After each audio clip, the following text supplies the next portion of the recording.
Hey everybody, welcome back to my channel, and today we have a very interesting topic. You're not able to express yourself in a relationship, be it with your girlfriend, boyfriend, mom, dad, sister, brother, cousin, friend. Sometimes a lot of people come to me and say, hey, we have a lot of potential but we are not able to express our feelings. This person is like very heavy on us. It doesn't happen with everyone else, but it happens specifically with somebody. Now you need to understand why this happens. In your Kundli, first house is the house of yourself, and the third house is the house of your courage, efforts, parakram.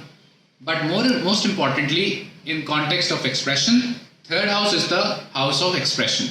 So naturally, if you are not able to express your feelings or your words, the things that you feel, the things that you want to communicate, naturally somewhere your third lord or the third house is not strong enough. Who's the karak of third house of communication? That's Mercury.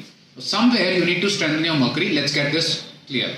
Now, why is it that you're clear with everybody, you're expressive with everybody, but one person is dominating you, you're not very expressive with that one person?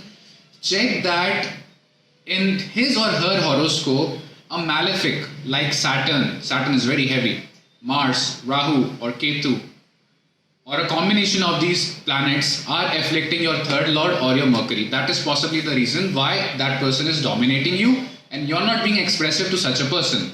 So, like I said, first house is yourself, which is the karak of first house, Sun. Sun gives you courage, gives you willpower.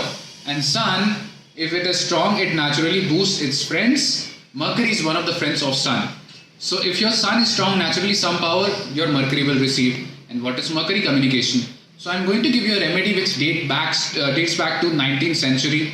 Believe me, it sounds stupid, but it is exceptionally effective.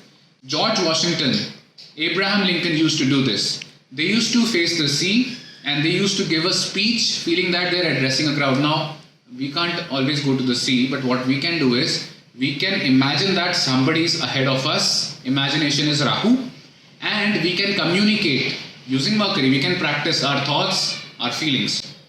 The point to note here is that you have to infuse the energy of Mars to such a Mercury, which is pitching loud, speaking loud. So if you say that, hey everybody, how you doing? In such a practice, in terms of remedy, you have to say, hey everybody, how you doing?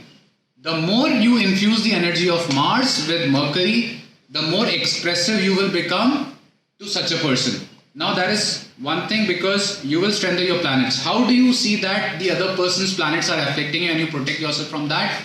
The answer is that you must strengthen your Jupiter. Jupiter is that only planet which gives you blessings and protection. If you strengthen your Jupiter positively by following certain philosophies of life that contribute to the well-being of humanity, you are strengthening your Jupiter. So you have strengthened your Sun, you have strengthened your Jupiter, you are mixing Mars and Mercury in your communication, you are practicing it daily. Do this in just a month, you'll start expressing yourself and the other person will be able to understand your feeling and you'll reach out to the other person. Hope you benefit from this video and you sharpen your Mercury, Sun, Mars and Jupiter. Have a great day.